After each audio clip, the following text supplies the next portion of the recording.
Good evening, everyone. I'd like to call the regular council meeting of Monday, February 3rd, 2025 to order. Respectfully acknowledge that we're on the land of the Silks and Secwepemc Nation. Can I get an adoption of the agenda? Fowler and Belstar. Any additions? Seeing none. All in favor? Carried.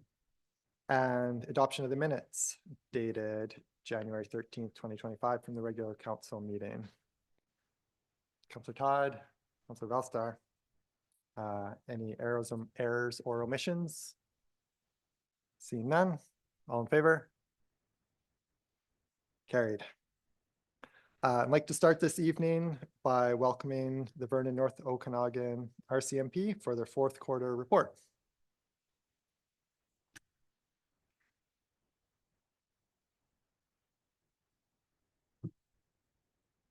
Good evening. Hopefully that's on. Yeah, there we go. I usually struggle with that right off the get-go. So good evening, is the mayor, Mr. Mayor, and council members. Is he on the? Yeah, he is.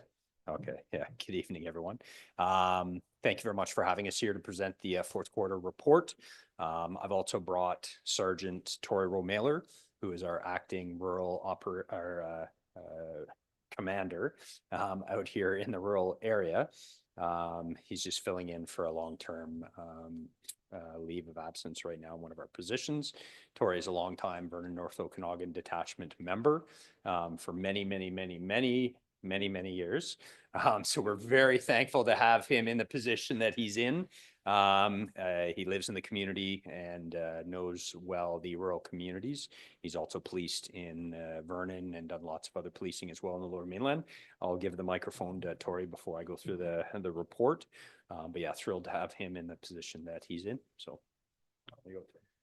Thank you. Thank you for having me here. It's nice to just introduce myself and see a few faces to names that I've seen over the time that I've been here. I've been in Armstrong. I'm positioned out of the local detachment for about a month now. And so finally glad to try and reach out to some of the council and the mayor. I'm sure you're going to be seeing more of me as I'm out here. I'll probably be out here for probably the next 3 to 6 months.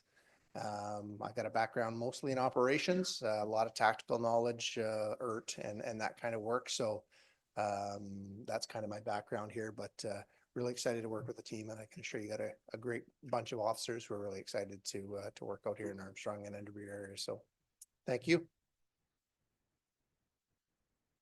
there any questions for Tori? I'd love to see him. Oh, there is. Fantastic. Excellent. That was just a laugh. I didn't know. Oh, perfect. What is ERT? Sorry. Oh, sorry. That's simply so it's a tactical unit. It's our emergency response team. It's like the American version is SWAT. ERT is in Canada. So I was a part of the ERT team. I was an assaulter and a sniper for many years on the team that's in Southeast District, and now I engage with the team through I'm a critical incident commander. So I work with them in that capacity. Well, it's a pleasure to meet you, and I suddenly feel very safe. So thank you. He's tricking you. So thank you. Excellent. Thank you, Tori. Thanks very much. And yeah, my apologies for more or less laughing at his expense about saying how long he's been in the area. It is a real benefit to us. But in our world, sometimes when they find out if you've been in a location too long, they want to displace you. So Tori's raised a family here, coached lots of different team sports, really knows the communities that we serve. So thrilled to have him. So yeah. All right. We'll get right into the report, and I'm not sure if this works. I usually mess it up. Try it. Okay, excellent. Okay, so again, as I indicated, we're here for the fourth quarter report, October through till December of 2024. No. Oh, was that me? Oh, that was you. Darn. It's like the placebo effect or something. So excellent. So just the first slide there has what our strategic priorities are. And I've talked about this before. I think you've all seen our new format, and the slide is the same. Our priorities continue to be all 4 of those things there, near and dear to all of our hearts. So next slide, please. And we talk about the public safety. So for us, we utilize targeted policing. And we have a prolific offender unit based in the Vernon detachment. And then we have the Repeat Violent Offender Intervention Initiative, which is the provincial-wide mandated program that teams up Crown councils dedicated to identified repeat violent offenders with police, probation, parole to address I'd say the chaos they cause in all our communities. So it's working very well. We have downtown enforcement and then road safety as part of our overall public safety. So next slide, please. So Armstrong total calls for service in Q4, as you see, a slight increase. Again, I might moving forward not show percentages because sometimes they're misleading, but again, a slight increase. So 10 from 23 to 24, same quarter. So not a big increase. So no real cause for concern on our part in relation to calls for service. Next slide, please. Criminal code offenses, as you'll see, there's a slight decrease. Again, not a huge number. And no real, Tori and I were talking about on the way over here, but no real indication of why that is. But again, small number, keeping steady in regard to those crim code offenses. Next slide, please. No change with violent offenses, which are always good. We'd obviously love to see that number going down, but as you can see across the area, there's fluctuating pluses and minuses there. So holding steady there at 0% is good for us in this community here for sure. And next slide, please. This one, property crime offenses, huge number in percentages, not a huge number in actual files and reports for the quarter, still concerning to us. We had many different traveling, I don't want to say groups because we're going to make it sound like it's organized crime, but several different people and people working together doing lots of different property offenses during the quarter right across the VNOD, and not just in the VNOD, but other areas such as Kamloops and Kelowna. A lot of vehicle theft from vehicles, and we got hit really, really hard in the quarter. From what we looked at in the next quarter coming up, things have trended down, and we put some people in jail. No real other comments other than say just that it wasn't a great quarter for us for the property offenses, unfortunately. Traffic contacts, direct correlation to members' time. Investigating those type offenses, taking up more of their time, and then their unfettered time becomes less during that quarter. Tori is intimately involved in trying to manage the members' day-to-day time and trying to get them to commit to the road safety and traffic safety in all our communities, but also specifically here in Armstrong. And that's the challenge, right? The calls for service coming in, the time that it takes to investigate the different crime types, and then trying to free up some of their unfettered time to pay some attention to the traffic contacts. We should see an increase, I think, in the next quarter positively. So, and then vulnerable persons and how we address those people in our communities. We have our domestic violence unit and sex crimes unit. We have the mental health calls and our integrated crisis response team, which I know I've spoken of before. And I believe I've indicated here before that we are looking to have one of our regular members become a provincial member. It's 2 City of Vernon regular members, 3 nurses on that ICR team, and we still haven't got that yet. There is that provincial funding that was announced, I think probably over a year and a half ago, that 230 million, I believe it was. So the funding's there. They were just working on the different priorities throughout the different regions. So we are slated, as far as I know, still to have a provincial regular member police officer as part of that team, so that they can assist and work more in the provincial areas and the smaller communities. So, and then the toxic drug crisis response. And I've talked before at the reporting about what programs we have locally that we do to help address that. So next slide, please. Okay, so there's our slide about the integrated crisis response team, and you'll see the numbers there. The mental health related just occurrences, and then we've got the numbers for 241 calls for service that the ICRT attended, and then also assisted frontline investigations with 40 investigations. And they do help and do some work out in the smaller areas outside of just the Vernon Coldstream area. Again, that's something hopefully we'll be able to expand a bit more in the future if we get that one regular member funded. So next slide, please. And then our community outreach, always working and trying to look for ways to connect with our communities, youth connections. So lots of work done in the schools. And there's been lots of really, really good work done out here specifically in the schools by our local members. Community engagement, always looking for any ways to engage the community. And I know there's lots of plans for the warmer months, things like we'll have our coffee with a cop, which we hosted one. I know I've mentioned that before here in Armstrong. We'll be doing that again. Our plans to at the IP to have our recruiting team come up here. I think that's actually confirmed. They'll be coming for the IP, which will be a great opportunity for us to engage a lot of the local youth. And then the rest, there's some Vernon. Just talks there about the Vernon RCMP volunteers and then the Lumbee volunteers as well. So next slide, please. And then policing excellence. We could stand up here, probably Tori and I talk about that for a very long time, but we kind of address excellence through a lot of our detachment level training. Tori was being a bit humble there, but he's also, besides all the other experience he has, he's also a police and public safety instructor. Does a lot of our own localized training and has just participated in some recently. So we do that. We also have our Pacific Region Training Center down at Chilliwack, where we send members down for also formalized training as well. And then human resources and our established levels. Always a challenge, but always working really hard. We have a staff sergeant based out of Vernon who that's his main goal and job is to get us more bodies, get us more recruits. And that's why we are always pushing to try and engage youth and people who are interested in a career in policing. Even if they don't come back to the area, it still helps the greater RCMP so that we can, keep our staffing levels up. So next slide, please.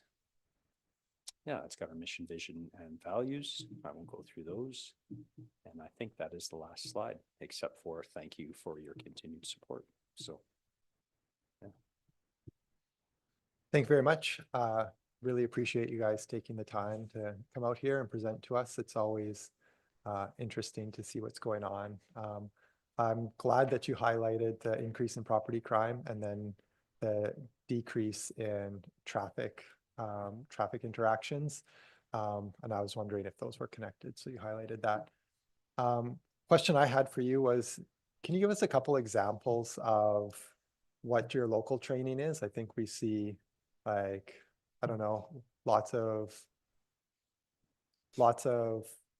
people do training throughout their careers. And I don't know if people usually think of the RCMP as undergoing those kind of small training things. Yeah, no, great question. So localized training, and Tori, I'll probably get him to speak to it, but we do things like the conducted energy weapon. We do all that localized. Pistol, we do annual qualifications for the pistols, carbine, shotgun. Those are all done on an annual basis. And there's a lot of other localized training as well, but some of the other use of force stuff we will go down to Chilliwack for. Tori, I should turn it over to you because he is the expert in that. My apologies. Sure. Go ahead. Well, some of the localized training that we're doing here, one of the courses that we put 2 or 3 of them on this year is initial critical incident response. And basically what that is that's teaching officers who may not have command skills yet because they're junior in service or maybe have never had an opportunity or be in a position to put in there to understand what their role is in a critical incident, whether it's a plane crash, whether it's a school shooting, whether it's a chemical spill, all of those things, establishing command, understanding the roles of us and how we engage with different departments, as well as, we go through a bit of a training session where we have for things that are more of a lethal response in relation to active shooters. There's a program that we developed. I won't get into it, but it talks about less lethal options that we use, evacuations, sheltering in place, our react plans, which are basically short-term plans as to how we would essentially respond to it in the immediate before the ERT team is able to come in a crisis situation. And that's a 2-day course. We do a lot of scenario-based training with that. So we give real life scenarios that have happened in other areas of the country, and we put them on a piece of paper, and the officers are responsible with facilitators to try and figure that out and, drawn through the program so they have an understanding of what kind of things they should be thinking about when they get out in the field if they encounter something similar. And then of course this year we've upgraded this the conducted energy weapon this year. It's a new weapon completely, which requires a full new day of training for all the weapons or all the members who are carrying that, which is pretty much everybody in the VNOD is assigned a taser. And so it's a pretty intense training program. There's also things like 40 millimeter, which is a less lethal weapon, that a lot of tactical stuff that we were able to do locally because we have local instructors with those skills. A lot of the police knowledge based legal issues. We do have some of those set on under 1 or 2 days, 1 or 2 day search warrant courses, or as well, we also have some, search and seizure type of seminars that we bring lawyers in from Crown Counsel, and they speak to us on those issues, and we have a good discussion. And that pretty much, I would say, is a fairly good summary of what we've been able to accomplish locally, in addition to what Superintendent McLeod's outlined. That's fantastic. Thank you so much. You're welcome. Are there any Yeah, other you- questions? Yeah, and just to add on top of that, you'll see that obviously that training really needed for our frontline members and the police officers, right? So to try and mix in their training time with their work time, their downtime, all that kind of stuff. So a real challenge, and it is very helpful for us to bring some instructors in. We had, I think it was about 1.5 years ago, we had a bunch of instructors who came to us and taught about arrest and detention. It's usually a webinar. We were able to bring them here and teach it in person. We had 2 sergeants come from our training center in Chilliwack, and they were fantastic. They both, literally, I learned a bunch. I took the training because I don't get out and do a whole lot of police work anymore, but it was, we have some excellent instructors such as Tori, and we're very lucky for that as an organization. So. That's great. Thank you. Mark, you had a question. Sorry, Councillor Weiner. I did. First, I just wanted to say how impressed I am, how I see how adapted the RCMP is. I see all these different programs, initiatives, and they've been evolving even just over the 1.5 years that I've been here, and it's really impressive just to see how adaptive that is. When I was reading through, I was looking at the RDNO, was actually looking at maybe the option of making school zones 30 kilometers an hour like all year round, like all the time. I'm just curious from an enforcement perspective in small communities. You don't have to answer this right now. I don't want to put you in the spot, but I'm just curious, just from an enforcement and maybe even a behavior perspective, what that might mean for communities as far as policing goes and stuff like that. But just a thought that I'm having, and I don't have to answer today if I don't want to put you in the spot. But No, I should have to answer those things right away. That's okay. No, just quick comment. I mean, whatever the speed is in an area, obviously we enforce that either through ticketing or through warnings. Generally, in my experience, like where I reside in Coldstream, it's actually a 30-kilometer-hour zone year round. And it's not because it's in the school zone. It's just because of the amount of youth and young people who are going to the school to play, even outside of school hours and days and times and things like that, right? So we're supportive always of people driving slower, and we usually don't push for changes in speed locations, but we usually are asked and will support when we, if we have experience or data that might say, yeah, there's lots of accidents and what have you. But even just where there's places where there's heavier concentrations of youth or elderly or lower speeds, speed bumps, traffic control devices, those kind of things, roundabouts, all that kind of stuff. So yeah, those things help because we can't be everywhere, right? So those things often have a greater impact than, let's say, the police going to a location and writing a whole bunch of tickets, because that's a moment in time. But if those things, I'd say, help just as much or more sometimes. So and I don't know if you have a comment or. Not too much more of a comment. What I would say is I recently had a meeting with the Ministry of Transportation, and I found them to be very engaged with not just accidents, but with signage, speeds, environmental factors that can cause accidents or property damage. And I know they keep statistics on that, and that's part of the what their analysts do to try and capture that information to try and determine whether speeds or additional traffic calming devices should be used. So it's an interesting topic for us, and I found it pretty interesting for them. So that might be an opportunity for us to engage with them in the future, and maybe even yourself if that's the information you're looking for. So. yeah, thank you. It just sounds like it's a challenge that you eagerly take on. If it's a benefit, and we do have stuff coming forward through our planning department. And I guess I was just reading that, and yeah, definitely something of interest for sure. Any other questions? All right. Thank you very much. Excellent. Thank you very much for everyone's time. And I just wanted to make sure that wasn't put there as a suggestion for my next report? No? Okay, excellent. Have a great evening, everyone.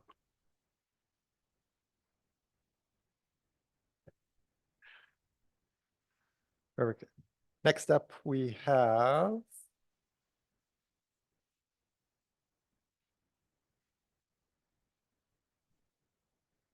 Mr. Smith to talk from Community Services to talk to us about a joint grant application. And just before we get to Mr. Smith, I'd like to acknowledge that we have Councillor Nitchie online as well as Mayor Kramer, who's not feeling well tonight. So both joining us online. Go ahead, Mr. Smith. Good evening, Mayor and Council. Tonight, I have a report to you regarding changes that recently took place with the joint application for the UBCM ESS grant funding with the Township of Spalmsheen. After our last council meeting back on January 13th, council did make a resolution at that time to support the information that was provided to them at that time. Since that time, further discussions with both management staff here as well as also the Township of Spalmsheen, it was acknowledged that a significant portion of equipment was going to be requested through UBCM for the Township of Spalmsheen. In addition, with the Township of Spalmsheen being the administrator of Parks and Recreation, a decision was supported by staff to transfer the application to be submitted by the Township of Spalmsheen. We felt that it would save staff time in facilitating the application, which we didn't have a lot of knowledge base on that at that time for the equipment and wishes of the Township of Spalmsheen. So we did transfer that application to the Township of Spalmsheen. So with that, there are some recommendations that we are requesting from council tonight. I don't know if you want me to read them out line by line, but it will reflect the withdrawing of the recommendations from the January 13th meeting and the requirements to meet for the UBCM application with the Township of Spalmsheen being the lead applicant. Perfect. So I'll entertain that motion that resolution number 4/25 from January 13th, 2025 regular council meeting be withdrawn. Do we need to read that whole resolution out? Or okay. Entertain that motion. Councillor Fowler, Councillor Valstar. Any questions? See none. Oh, Just before we withdraw it, I'm just curious, so the equipment that's outside of the scope of the application, is that under the control of the commission? Or is that like, I'm a bit confused. There's a grant going through, it was for a joint function, and then there might be some additional equipment. I'm just curious. I don't know what that extra equipment is. So I'll provide some clarification for council. So the original application was to support upgrades to the electrical system for the fairgrounds for us to be able to really support our evacuees. So that is still within the application. There were some additional signage requests at that time. And that was both going to be shared by the Township of Spalmsheen and the City of Armstrong. The Township of Spalmsheen has stepped up and have wanting to submit additional equipment to support their ESS efforts. So I don't have a line by line item of it, but some of it was training. Some of it was volunteer recognition for future years. There was some IT technology that was being purchased or wishing to be purchased through the application. So there were a number of things that were specific to the ESS program for the Township of Spalmsheen, if that provides clarity. Yes, so it sounds, so it's a joint application for funding, and then they'll be using a portion of it for the emergency services that they're using. And then we'll be using what we originally planned for through the joint services through the Parks and Rec. Correct. Okay. any further questions? Seeing none, call the question. Opposed? Carried. And then that a joint grant application with the Township of Spanmachine to the UBCM Community Emergencies Preparedness Fund for Emergency Social Services Program capacity building be supported, and that the Township of Spanmachine be the lead funding applicant, and further that the Township of Spanmachine be the recipient of the funding for the project. Councillor Todd, Councillor Valstar. Any questions?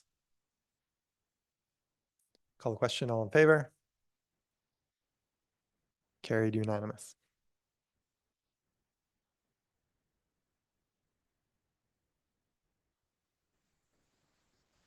And once again, Mr. Smith with Indigenous education or engagement requirements. Thank you. As council is aware, the city of Armstrong has been investing in Indigenous engagement opportunities with both the Splatson First Nation and the Okanagan Indian Band.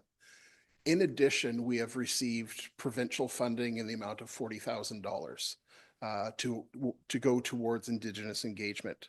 Some of these funds are being utilized within a regional project.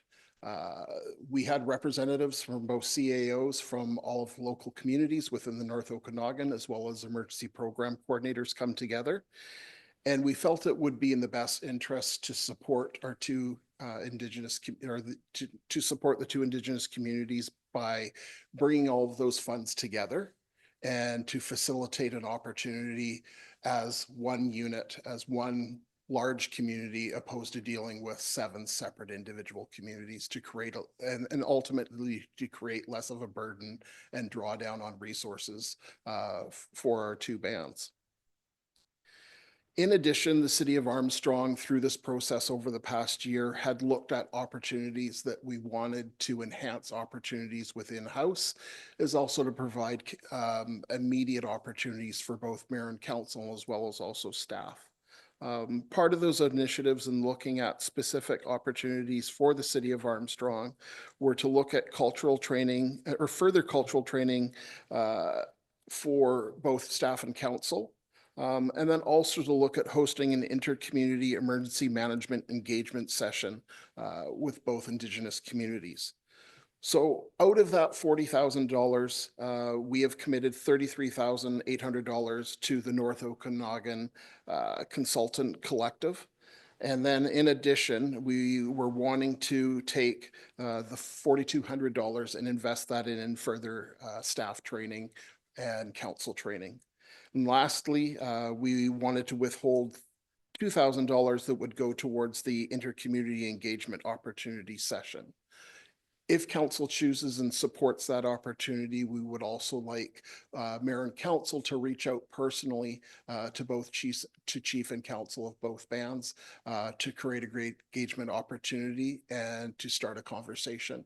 Staff have already been working quite extensively with each other, but we felt it was important at this time to bring both governing bodies together to take it to that next opportunity, to discuss what we're looking at for emergency services within all of our communities and how we can better support each other, and also to create and build further capacity when we are dealing with emergencies in the future. Councillor Nietzsche, you have a question? Yeah, thank you. And through the chair, Warren, just want to thank you for kind of leading this initiative on behalf of the city. And I'm totally supportive of the initiative that we're working towards. And, I really applaud staff for advancing this. And I like the fact that we're sort of including in much of this training, council training on cultural awareness and sensitivity. And that's great.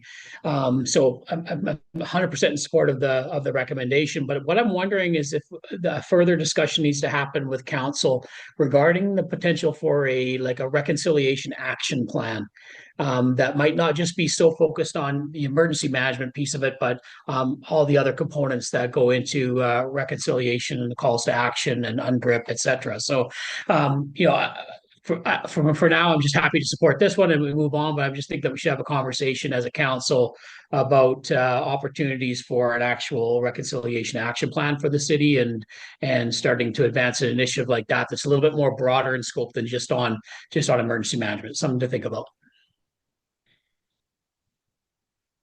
Thank you, Councillor Nitchie. I agree, this is a great stepping stone towards reconciliation, but we can definitely, after we get this going, continue to take those steps forward. Councillor Fowler. Thanks, Warren. I'm just wondering, do you foresee the intercommunity emergency management engagement session being 2, or are you hoping to bring the 2 First Nations together for that? Through the mayor. So preliminary discussions that we would host 2 separate engagement opportunities, and that would allow an opportunity to have a more direct conversation and seek all needs of and discussions and hold further discussions, in-depth discussions with the individual band.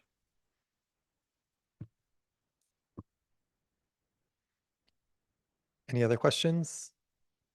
So I'll entertain a motion that staff be directed to host separate intercommunity emergency management engagement sessions with the Okanagan Indian Band and the Splacheen First Nation. Councillor Wayner, Councillor Valstar. Any further questions? All in favor? Carried unanimous.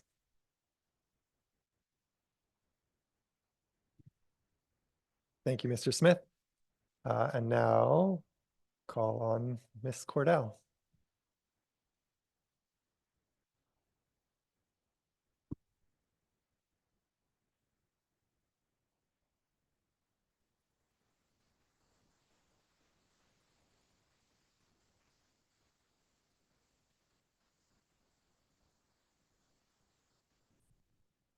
Just, sorry, my apologies. 1 second. I'm having trouble making the computer work properly.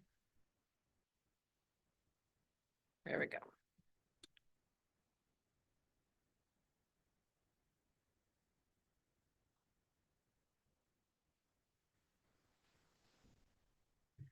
Good afternoon. We're here today to discuss development variance permit application 25001 DVP 4155 Highland Park Crescent.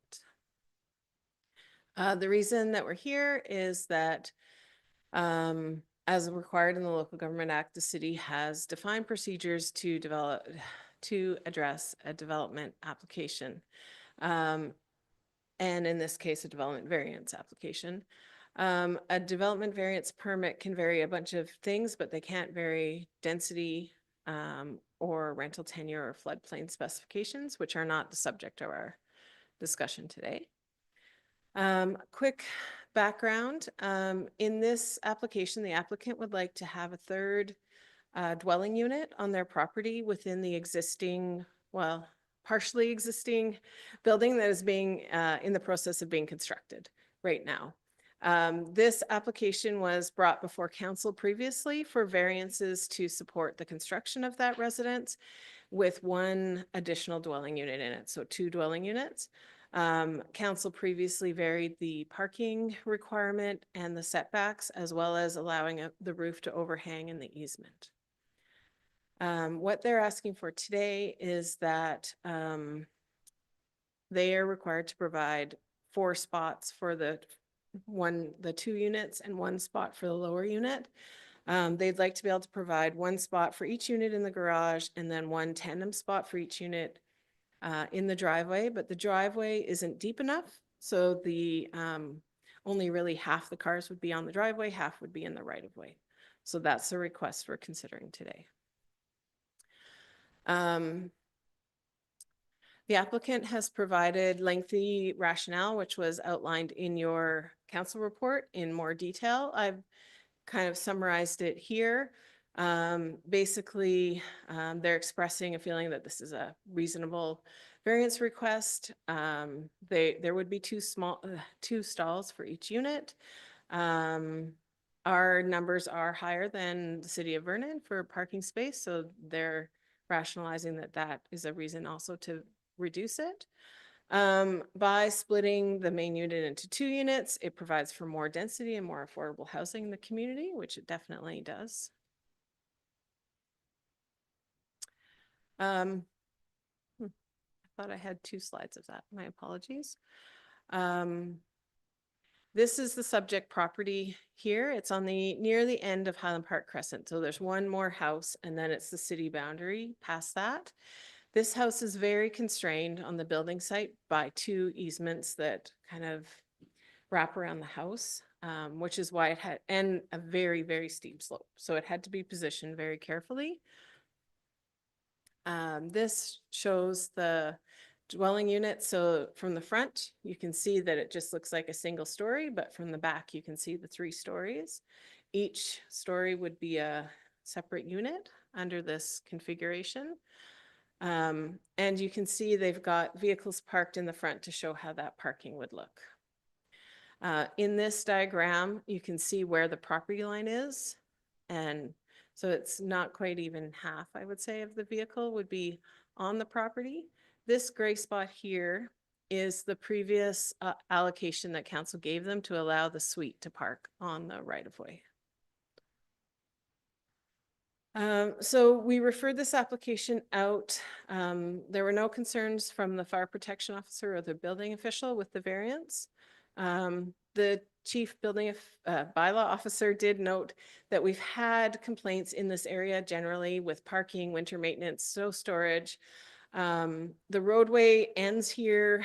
There's fields on the other side. It's quite tight in this area once you put the garbage cans and the parking. And it's just a part of the city where we get ongoing complaints, particularly in the winter with snow maintenance. The operations manager has also expressed concerns due to the ongoing operational issues related to servicing and maintaining the infrastructure there and the snow clearing efforts. The vehicles extending into the roadway from the driveways causes troubles, and there's problem accessing the storm and water infrastructure. As well, when the street is stacked with garbage and recycling bins, it makes it challenging to get in and out and to navigate in that area. We did send the application to adjacent property owners and we received no responses from that. I've just included some pictures. This was prior to construction starting, just showing kind of the narrowness of that section. And you can see how far that truck is sticking out into the road there. And that's not the applicant's property, that's an adjacent one, but it just shows you the tightness of those properties. That steep slope has really pushed all the houses really close to the road, and it just causes challenges. So it's for, I have my notes pages, but I can't see them. So it's for these reasons, the reasons of just the congestion and the constraints on the property due to the narrowness of the road and the end of the road, that we are recommending that council not approve this variance application. I know that we're working really hard to encourage density, but I feel like in this specific location, it's really congested, and adding more family units in this is going to create more congestion in this area. I've also, you can see I've changed the resolution a little bit. I have to apologize. I recycled the previous variance report and didn't update the bylaw number and the number. But my recommendation is different from what you have in your package, that developments variance permit 2501 DVP for the property of this legal description at 4115 Highland Park Crescent to vary zoning bylaw 1921 to reduce parking requirements to allow a 3rd dwelling unit be denied. So I'll entertain that motion just for the purpose of discussion to start. Councillor Wayner, seconded by Councillor Todd. Discussion? Councillor Valstar. Thank you very much. So I have been struggling with this one since really thinking about it, because and I think this is a space where I got to just kind of say what I'm thinking, because this is where we got to talk it out.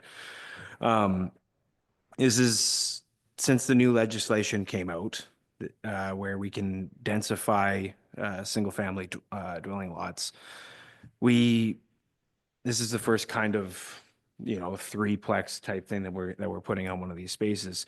So on one hand, the common sense side of me looks at it and goes, it's not a drive-through area. There's not all, like, it's not a traffic through area. It's like, overall, I mean, if a car sticks out in the road a little bit, it's almost like somebody was parallel parking in front of their garage. So part of me looks at it like that.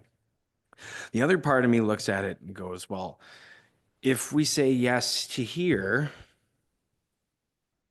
there's going to be other requests that are similar, and like, are we going to set an example going forward? So I'm just throwing that out there for council. I'm struggling with that. So mostly just comments there. A question, already in construction, like, so they're at the sticks right now and deciding that they want to add a third kitchen. Sorry, through your worship, to Councillor Valstar. Yes, they're partially in construction. My understanding is they will be able to adapt the layout of the floor plan to meet it if this is approved.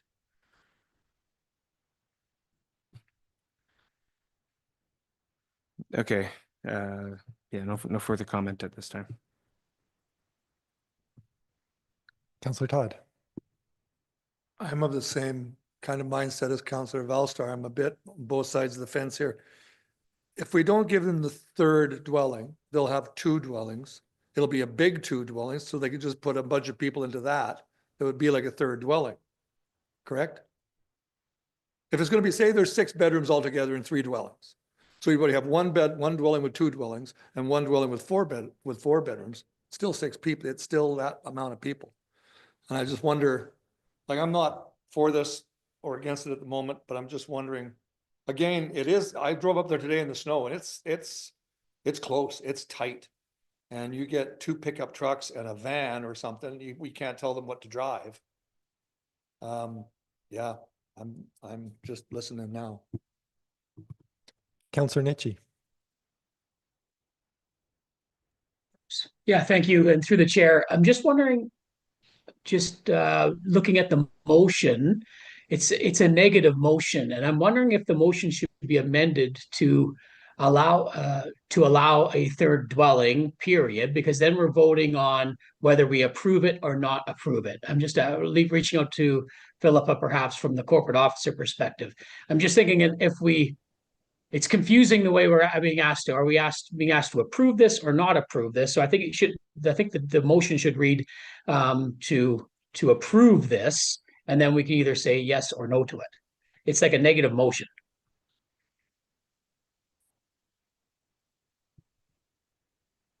Philippa? I understand what you're saying. So what Councillor Nietzsche is suggesting is that we make it a regular motion as if staff were supporting this, and then it's council decision whether to not support or carry the motion.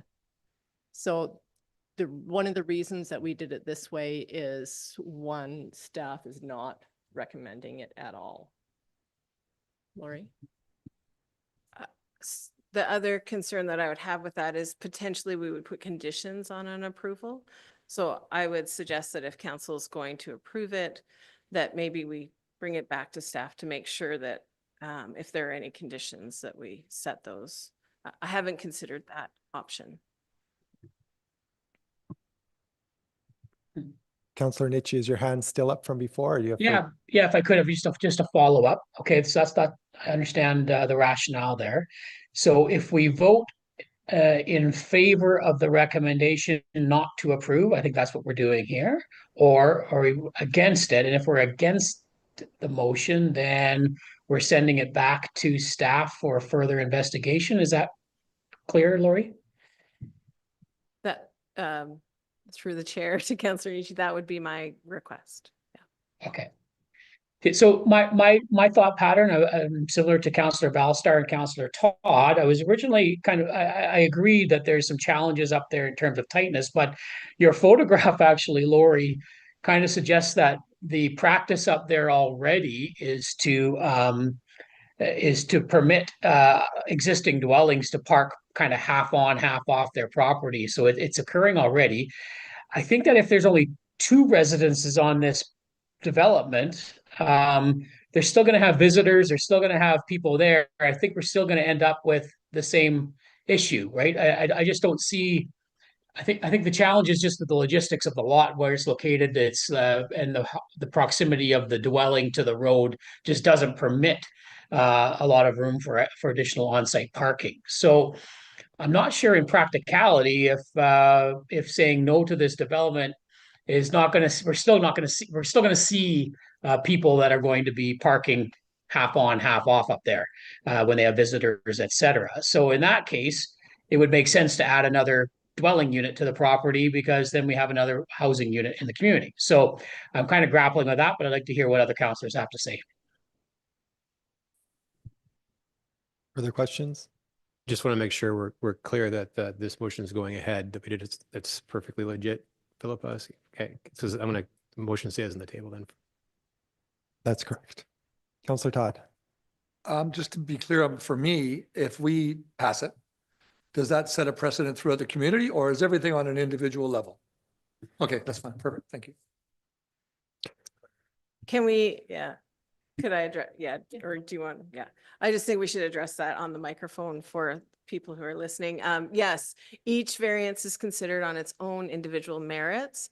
So while council may want to consider fairness, each individual application is considered on the circumstances of each individual lot. So every lot is slightly different. Mayor Kramer. Thank you very much. I just want to, I think we asked this question last time go around, but our municipal boundaries, are they right at the end of the street and the border of the street, or is there any room for expansion to look at parking as a whole? We're all having trouble with this, through the chair tonight, to Mayor Kramer. The boundary is right at the end of the next house. It on that end, and it's private farmland on that side. On the other side, it's still within Armstrong, but even the road in that section, we have that road by easement. So the road itself is even on that private farmland. And I think it would be a bit of work to, I guess we would have to negotiate with the private landowner whether or not we wanted to, they wanted to allow more parking on the far side of that road, because we only actually own a portion of the road up there. The rest is by easement. Because I agree with everybody else. It is so narrow up there, and I can understand having issues with plowing and just seeing the parking issues. But I very much agree with Councillor Nietzsche that any visitors or guests to the residence are going to create the same issue that we're not almost recommending this project to go through. And I'm not really very supportive of that. I'm glad that somebody's trying to create more housing in our community, and it's unfortunate the location isn't perfect for it, but the idea behind it is really well respected. So I'd like to hear what the rest of council continues to think. Thank you. Councillor Fowler. Yeah, thank you. So I had a problem with this one last time, just with the amount of parking, and the only time we can control what that's going to look like in the future is now. And I did vote against it last time, but I kind of like the way this conversation went. If there's a possibility that there could be some parking on the other side, are you saying there isn't? We know that? Is that something we can investigate and maybe Through the chair to Councillor Fowler, that is ALR land. So the likelihood of that is pretty slim. So there's no place up there that they could find to park, even at the end of the cul-de-sac or anywhere up there? I don't think so. Like, not without getting permission from that the private landowners and potentially the ALC. So I know you won't get it from the ALC. I mean, that's a head banging opportunity. But you know, if there was any opportunity otherwise, I would vote in favor of putting this off tonight. But if there's no hope for that, I'm afraid I have to vote against it. I want the 3 units, but I don't want the traffic congestion. And you know, we haven't had the snowfall in the last couple of years, but many, many years while I've been sitting at the table, we've had so much snowfall that people can hardly get out of their driveways. And this particular one, the way it's lined up, where you have 2 in the carport and 2 behind the carport, come on, let's face it, most of the time, those ones that are behind the ones in the carport aren't parking there anyway. They're making it convenient so people can get in and out. And I'm sorry to be the stick in the mud, but I'm only one vote, and I'm afraid I would have to vote against this the way it stands. If there's an opportunity, even a slight opportunity, to find parking for a couple of spots somewhere else, I would change my vote, but that would mean deferring this tonight, and I don't know if that's something that's in the books or not. Is there a mechanism to limit the number of parking for development?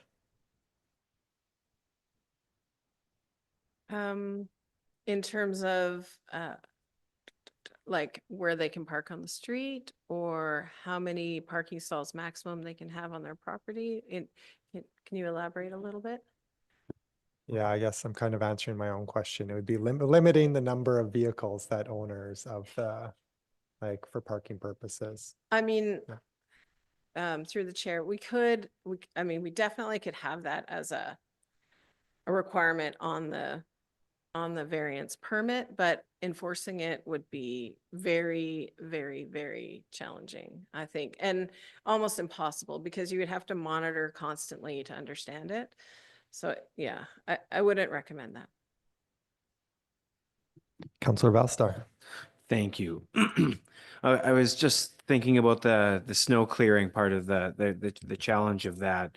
And again, it goes back to my thoughts that, like, because it's not a through road, right? The only people it's really affecting is that house and the neighbor. You know, we consulted the neighbor about this, and there was no reply to it.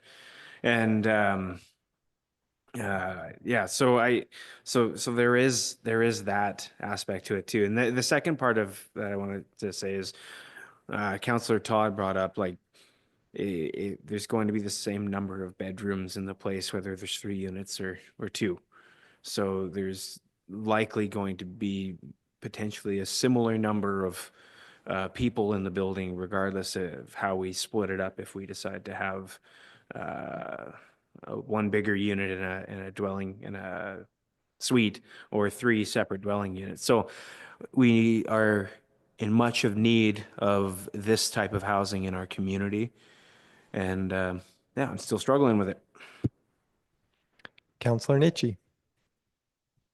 Thank you. And through the chair, I just want to make sure that council is clear, in particular, Councillor Fowler. If you vote in favor of this motion, then you are voting in favor of denying the request for the additional suite.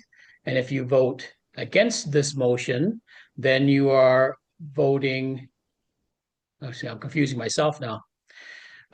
If you vote against the motion, then you're voting against it being denied. So you're voting in favor of the suite being permitted.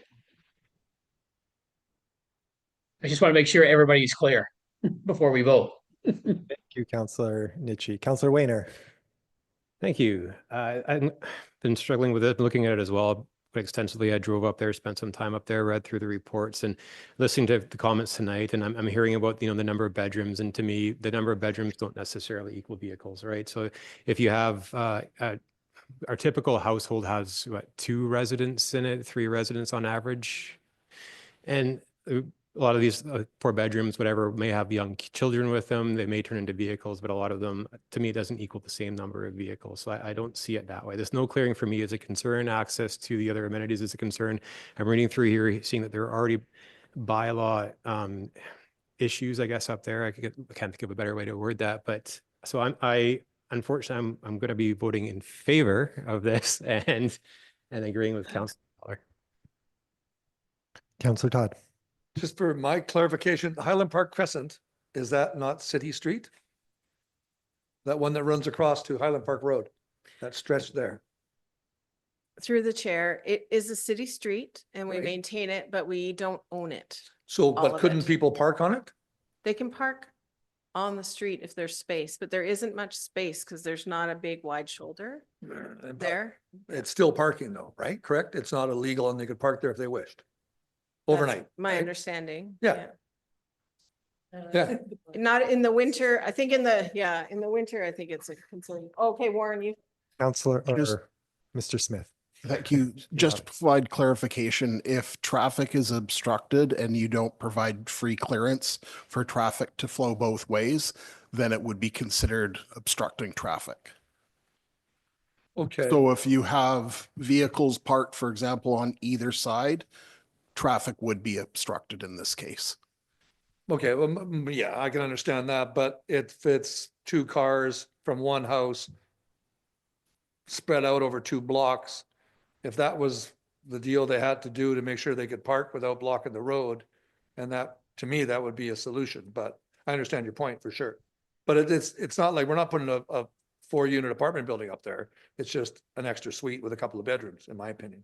So it might be 2 more cars. And if they could convince the people to not park on the road during snow and move it over there or something like that, that just Can't anyway. one of those things where if we could just all get along, we might be able to pull this off.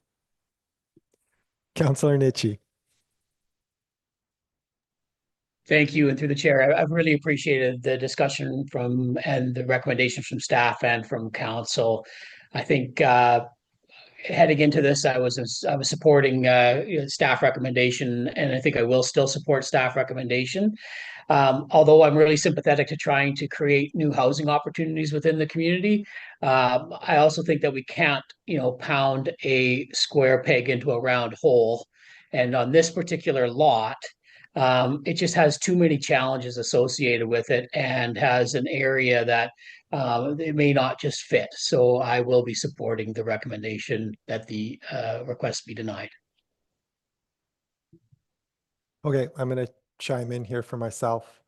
I think I'm going to go against the grain a little bit. I think that it's a area of low traffic, even though it's pretty congested up there. I really appreciate the extra unit. So I will be voting against this motion and in favor of the extra suite. Are there any, Mayor Kramer. Thank you, Chair. I would almost like to send this back to staff again. The issue is the parking, it's not the building. I'd also like to hear from the developer what plans they can come up with to so they get the endorsement of council moving forward. I agree, it's a little street. It only affects 2 houses, but I do worry about getting a fire truck down there. I do worry about getting an ambulance down there in a time of need or crisis. And if there is no way to fit any more cars in, then it's not doable. I agree with Councilor Nietzsche. It's the square peg going into the round hole. But I'm so supportive of the housing that we require in our community that I want to see this project work. And I would really like to see it go back to both staff and to the developer. And we talk about this again at our next council meeting, provided it doesn't slow down too much progress on anybody. That's just where I'm sitting right now. I don't know which way to vote on it. I really want to see the development, but I do understand the implications. Thank you.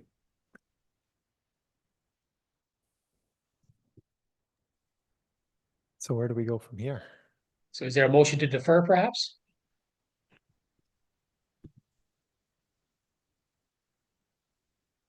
I would support a motion to defer, or I will make that motion to defer, send it back to staff for a reevaluation.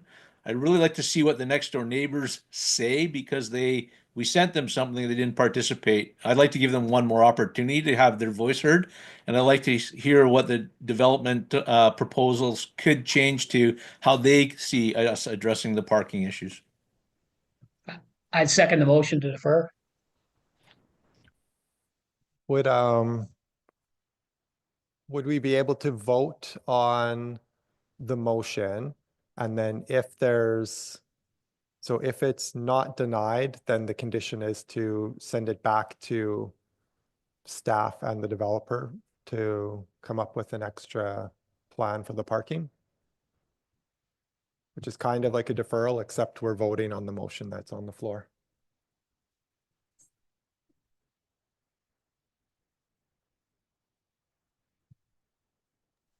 So what's the, help me with the procedure here. If Mayor Kramer made a motion, seconded by Councillor Nietzsche, while we were discussing the first motion. Deferral trump. Okay, so then we're going to vote. Any other questions or comments on the motion of deferral? There, just point of order through the chair, there is no discussion on a deferral motion. Thank you, Councillor Wright. We actually had that covered. Thanks for keeping me on track, everyone. So I guess we'll call the question for a deferral. All in favor? I see Nietzsche, Mayor Kramer, Councillor Valstar, anyone voting in favor, and Councillor Fowler. And opposed to the deferral?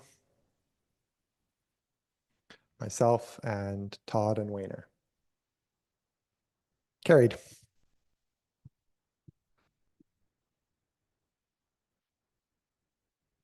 Good teamwork, everyone. Thanks.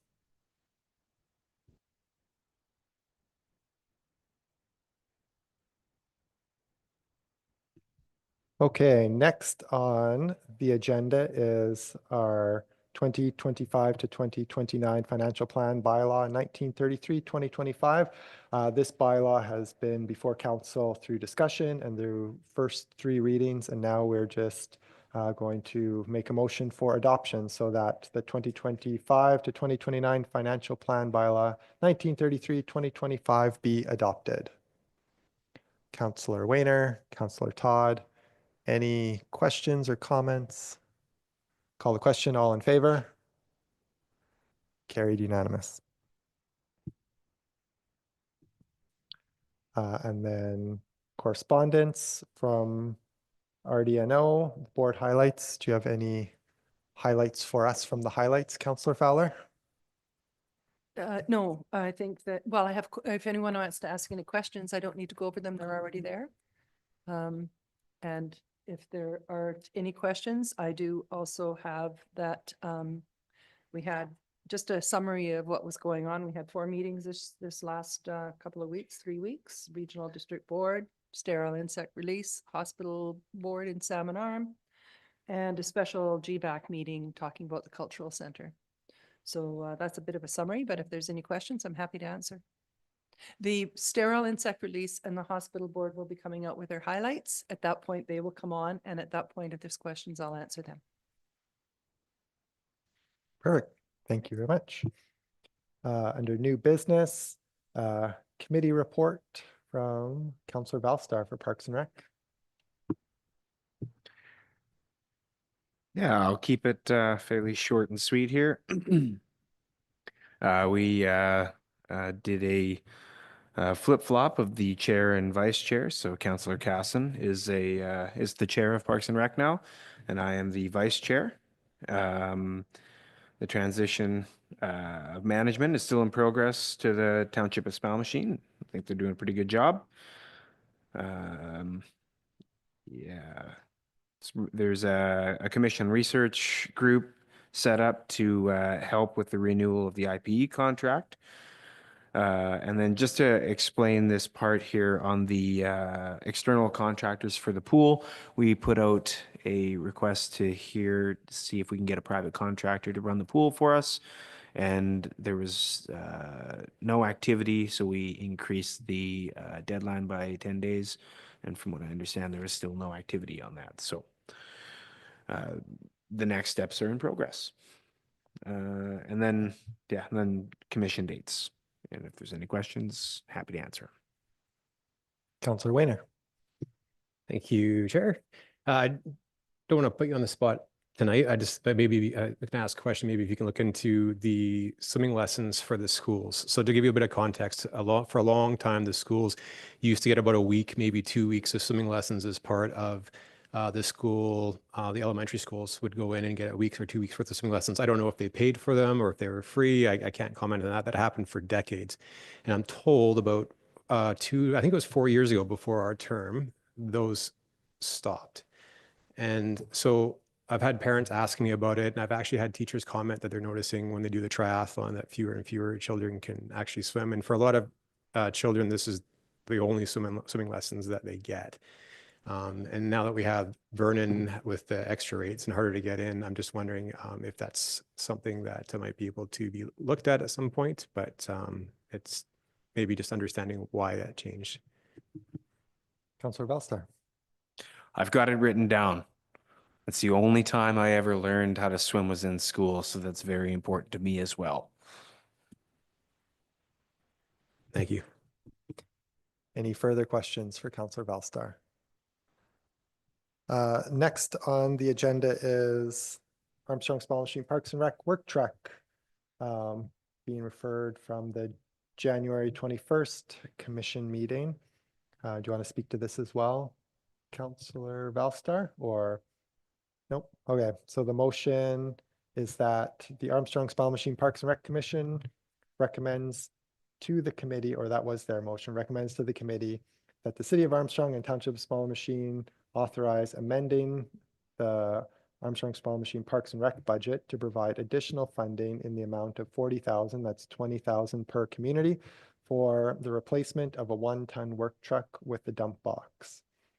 And that the CFO be directed to include the community's portion of 20,000 in the 25 to 2029 Armstrong Small Machine Parks and Rec financial plan.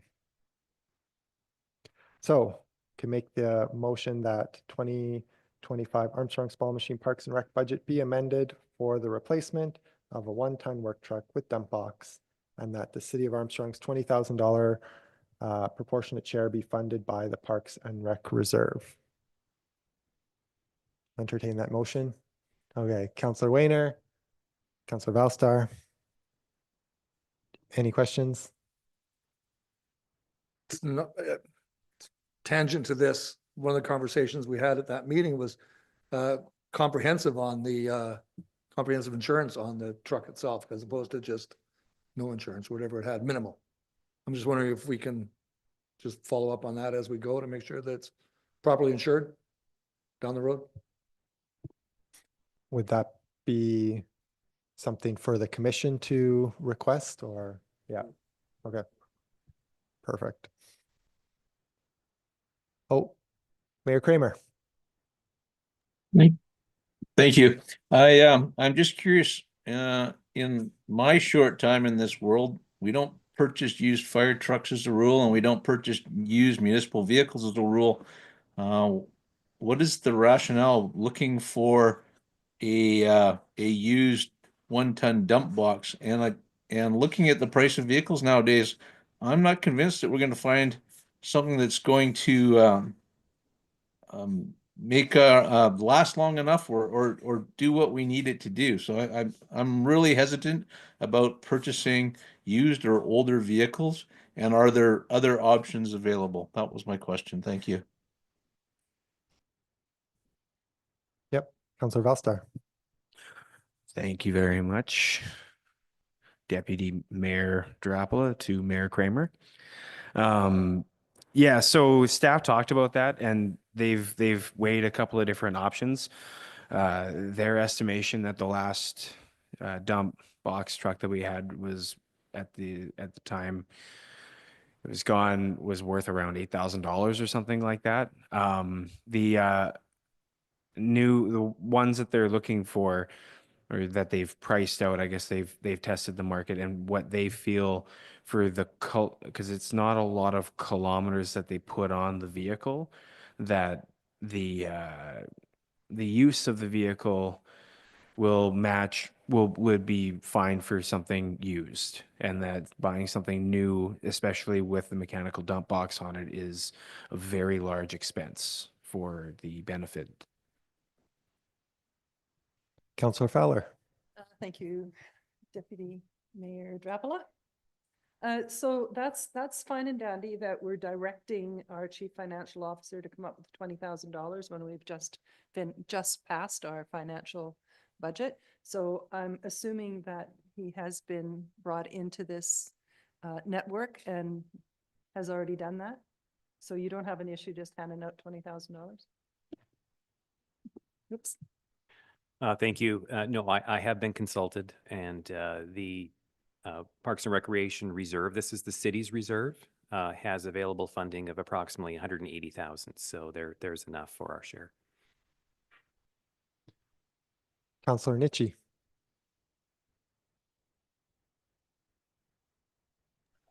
Thank you. And through the chair, Councillor Valstar, a question to you. Was the question posed to management regarding the insurance piece? I find it odd that we wouldn't have insurance on a vehicle for theft. So was there any rationale as to why or was it insured, and are we getting some sort of settlement from ICBC? It wasn't really detailed in the report. All it says there is that it was stolen, but we don't have any indication as to if there is an insurance claim or if there is an expected reimbursement on that insurance claim.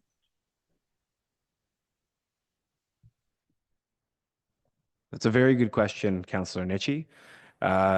When the topic was brought up about the lack of that particular type of insurance on that vehicle, the commission was, what's a delicate way to put it? Confused. We were confused as to why we didn't have it to begin with. They brought up the value of the truck and that it was fairly old at the time, and that they just didn't have that particular type of insurance on this vehicle. And at the time that they brought that up to us, when we were talking about the replacement of it, we made it very clear that this is something that we should be proceeding with for any sort of replacement. Thank you, Councillor Valstar. If I may. Oh, Mayor Kramer first. Lorraine, just Councilor Velsar, did the commission have a discussion regarding just purchasing a dump trailer, which we could probably purchase for about $16,000? Would we have another vehicle that could move that around? Just a question. Thank you.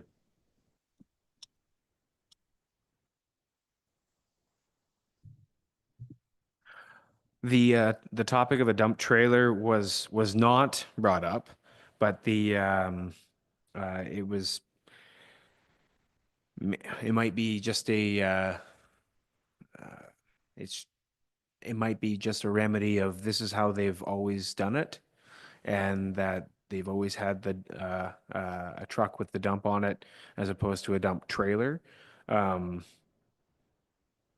Yeah, no, staff just looked into doing a dump truck as opposed to a dump trailer. I don't necessarily think that it's a dump trailer is a bad idea, though. Councillor Todd.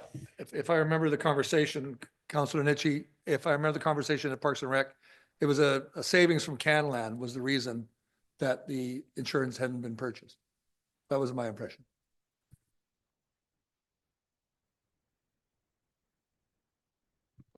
If I could just respond to that, I find that incredibly disappointing that local government and a Parks and Recreation Association would be not insuring a publicly owned vehicle.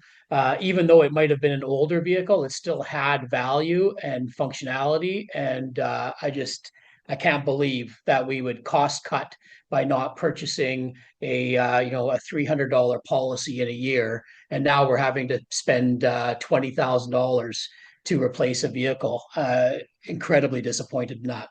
And it's no reflection on our current commission members. I think it reflects more on management, but I'll reserve my judgment. I think on the functionality piece, and just going to Mayor Kramer's point, I think that the dump box on a utility vehicle is far more practical for moving around, et cetera, in the cramped spaces they have down there. for doing, maintenance work and stuff they have to do on the grounds. I can't see how a dump trailer would be more effective. So, obviously we need that. I think we need to have some sort of trailer. Just disappointed that there is no insurance to cover some of this loss. Thank you. So we have a motion on the floor by Councillor Wayner, seconded by Councillor Valstar. Are we ready to call the question? All in favor? All opposed? It's note Council or Mayor Kramer is opposed.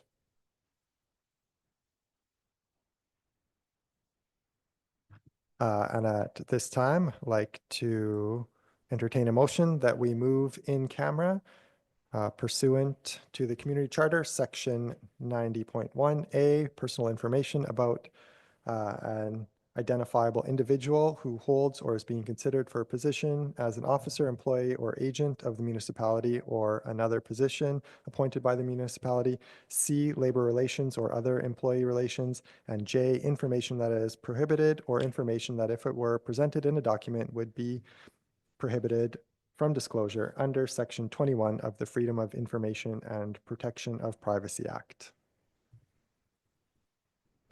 Councillor Todd, Councillor Valstar, all those in favor? Carried.